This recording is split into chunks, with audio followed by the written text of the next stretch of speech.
Allez, une petite réflexion en dimanche matin, après une Idbo des doutes, dans la forêt de Beth Shemesh, dans une des forêts de Beth Shemesh.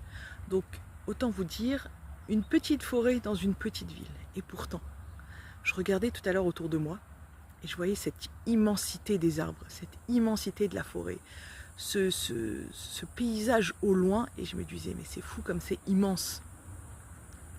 Et avec ça, je suis dans une petite ville, d'une petite forêt, par rapport à la grandeur du monde, par rapport à la grandeur de l'univers, des galaxies, de tout ce qui est la planète. Qu'est-ce qu'on est petit, qu'est-ce qu'on représente, c'est microscopique. Et pourtant Hachem, il a tellement misé sur chacun d'entre nous.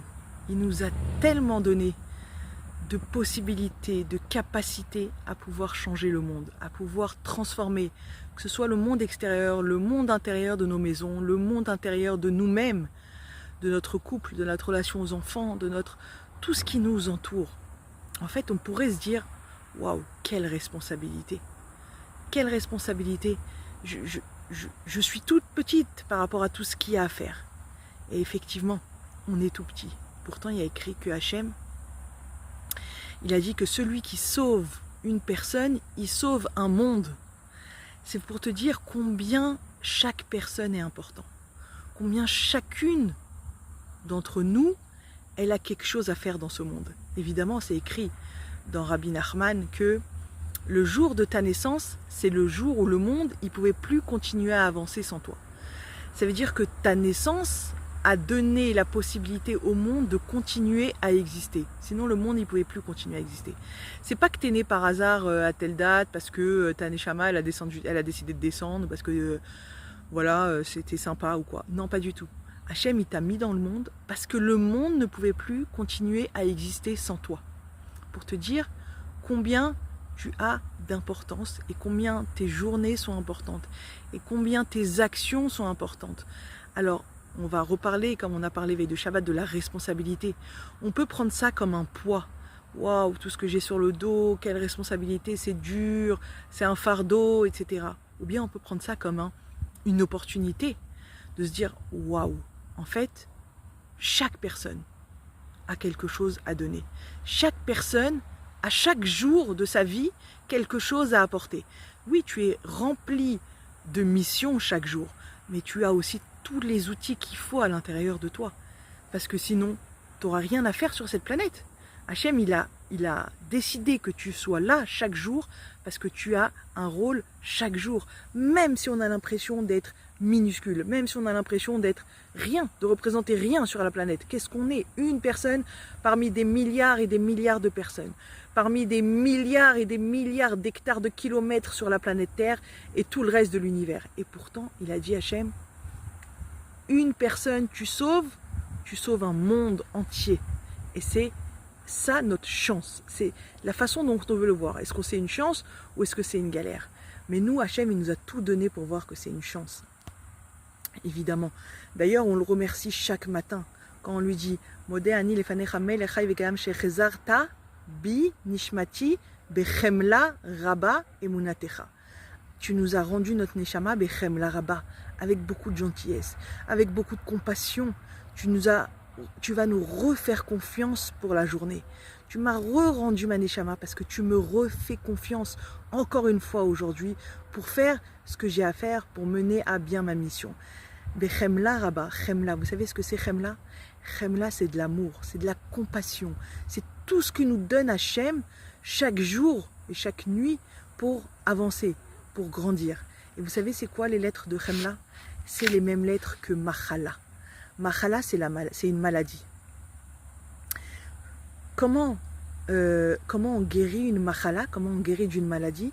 En amenant de la chemla, en amenant de la compassion, en amenant de l'amour pour soi-même. Je ne parle pas de l'amour de l'autre qui va nous amener, ou de l'amour des parents, ou de l'amour des enfants, peu importe. Je parle de l'amour pour soi-même déjà. Pour commencer à se guérir, il faut venir penser les blessures avec de l'amour.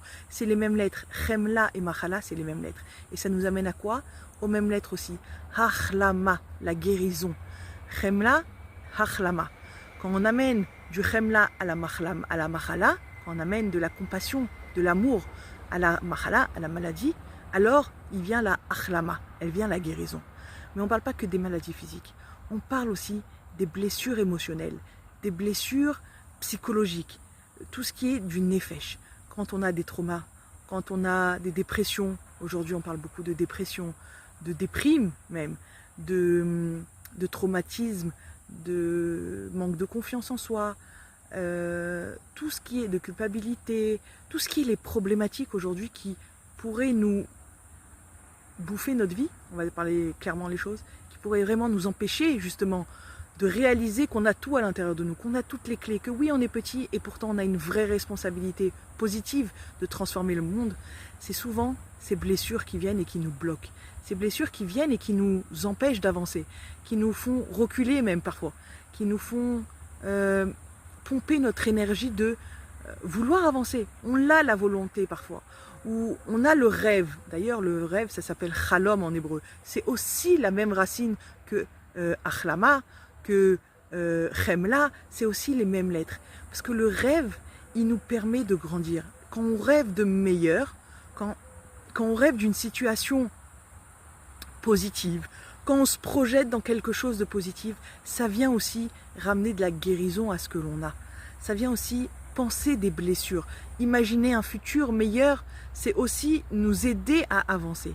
Mais pour ça, parfois, il faut juste ramener de l'amour. J'ai entendu hier une très belle explication de la rabbinite Bazak qui disait que aujourd'hui, et c'est prouvé à 2000%, que la maladie du siècle, c'est la tristesse. On a battu des records d'antidépresseurs, on a battu des records de calmants, etc. Pourquoi? Parce que la génération, elle est triste. Parce qu'on vit des périodes difficiles. Parce qu'on n'arrive pas à s'entendre, on n'arrive plus à communiquer, que ce soit aussi bien dans des petites relations, c'est-à-dire, par exemple, petites dans le sens de pas beaucoup de personnes, par exemple le couple, la famille, etc., qu'aussi bien à grande échelle dans le monde, il n'y a plus de communication, chacun y tire la couverture de son côté. C'est quoi cette couverture en fait? Cette couverture, c'est de l'amour. Chacun il cherche de l'amour, chacun il cherche de la reconnaissance, de la reconnaissance à pouvoir exister. Chacun il cherche chez l'autre à pomper de l'amour en fait. Reconnais-moi, aime-moi. Chacun il veut guérir ses blessures, entre guillemets, en attendant de l'amour de l'autre. Combien on entend de traumatisme, oui mais moi j'ai grandi dans une famille où personne m'a aimé, ou oui moi j'ai vécu un divorce et je me suis sentie rejetée. On remarque que beaucoup de problèmes sont liés, quand on creuse, à ce manque d'amour. Qu'est-ce qu'on cherche? On cherche tout le temps à réparer quelque chose, on a été blessé dans notre amour. Et en fait, la réponse à cette question de pourquoi tellement de difficultés à ça, c'est qu'en fait la Neshama, elle était auprès d'Hachem. Avant de venir dans ce monde, elle était auprès d'Hachem. C'est quoi Hachem? C'est l'amour à l'état pur. C'est-à-dire que Hachem, c'est l'amour, point. C'est que amour. Il n'y a aucun intérêt, il n'y a aucune condition, il n'y a rien. C'est l'essence même de l'amour. C'est l'amour dans tout ce qu'il est. C'est l'amour par définition. D'accord? Et quand la Neshama, elle descend, elle est constamment à la recherche de ce bien-être qu'elle a connu auprès d'Hachem. Constamment à la recherche de cet amour, de cette sensation d'amour qu'elle a vécue quand elle était près d'Hachem. Donc on va passer notre vie à chercher cette sensation. Que ce soit auprès de nos parents, auprès de nos frères et sœurs, auprès de nos collègues, auprès de notre conjoint, auprès de nos enfants. Toute notre vie, on va avoir soif de cette sensation que la Neshama elle a ressentie auprès d'Hachem. Et c'est ce qui va créer souvent ces décalages, ces problèmes relationnels, ces problèmes avec l'autre, ces problèmes avec moi-même, parce que je n'ai pas cet amour, je ne ressens pas cet amour que j'ai ressenti à la base, quand ma Neshama était en haut collée à Hachem. Et toute ma vie, je vais essayer de combler cet amour, d'une manière ou d'une autre. Je vais l'imposer à l'autre, ou je vais le réclamer à l'autre, et en espérant retrouver cette sensation. Mais cette sensation, elle n'appartient pas à ce monde. Par contre, effectivement, ça nous apprend bien que le seul remède à nos blessures, en tout cas le premier remède à nos blessures, c'est l'amour.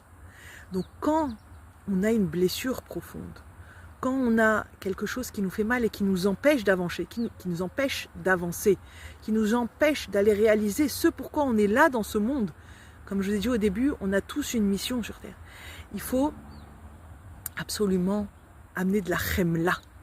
La machala, on a dit qu'elle se soigne par la chemla. Il faut absolument apporter de l'amour à soi-même.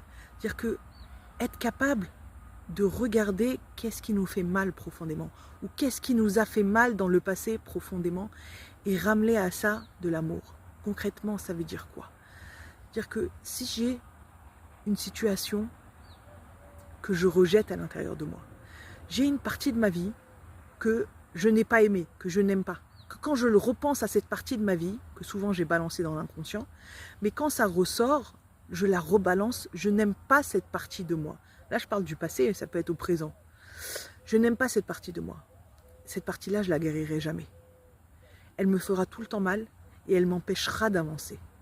Par contre, si je prends cette situation, si je prends cette époque, si je prends ce Nisayon, si je prends, peu importe, cette partie de moi et que j'en rajoute de l'amour et que j'explique à moi-même en me disant, c'est ok, c'est pas exactement ce que je voulais être, c'est ce que j'ai pu faire au maximum à ce moment-là.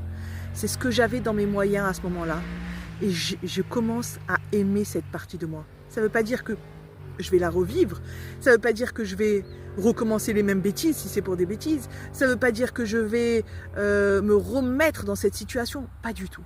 Ça veut dire que je fais la paix avec cette partie de moi, cette partie qui m'empêche d'avancer, cette partie qui me traîne en arrière et qui m'empêche d'aller voir plus loin, qui m'empêche de rêver, qui m'empêche de guérir et qui m'empêche d'avancer. Ça c'est quoi? C'est l'amour, que de l'amour et de l'acceptation. C'est ok, c'est pas ce que je voulais. C'est pas ce que j'aurais préféré, mais c'est ce qu'il y avait. Et c'est ce que j'ai pu faire avec les moyens que j'avais à ce moment-là. Point. Et c'est fini. C'est une histoire classée. C'est tout. Et à chaque fois qu'elle ressortirait d'un côté un peu négatif, on rajoute de l'amour jusqu'à que cette partie fasse entièrement partout de nous, en accord avec nous-mêmes. Et ça, c'est la guérison des blessures émotionnelles. C'est la guérison de tout ce qui pourrait nous empêcher d'avancer au quotidien. C'est la guérison qui pourrait nous empêcher de vouloir rester au lit des fois le matin. Parce que, encore une fois, ça va ressortir. Parce qu'une fois encore, ça me freine. L'amour, donner de l'amour. C'est ce qui nous dit Hachem. En premier, ce qu'on dit Hachem. Modéani lefanecha melech chai vekayam shechezarta bin nishmati bechemla rabba. Avec beaucoup d'amour. Tu as nettoyé notre neshama toute la nuit. Tu nous as rendu notre neshama bechemla, avec de l'amour, que de l'amour. Alors Bezrat Hashem, qu'on y arrive. À la base, je voulais pas du tout parler de ça, mais c'est pas grave. On est arrivé sur ça, c'est sorti après une mitbo des doutes. Sûrement que ça a son chemin, Bezrat Hashem. En tout cas, je vous invite à partager. Ça peut aider n'importe qui. Des fois, 10 minutes, ça peut aider. Ça peut sauver une personne de quelque chose. Ça peut lui amener de l'apaisement. On est là pour ça. On est là pour aider l'autre. On est là pour aider l'autre à ce qu'il vive mieux, de la façon où on peut.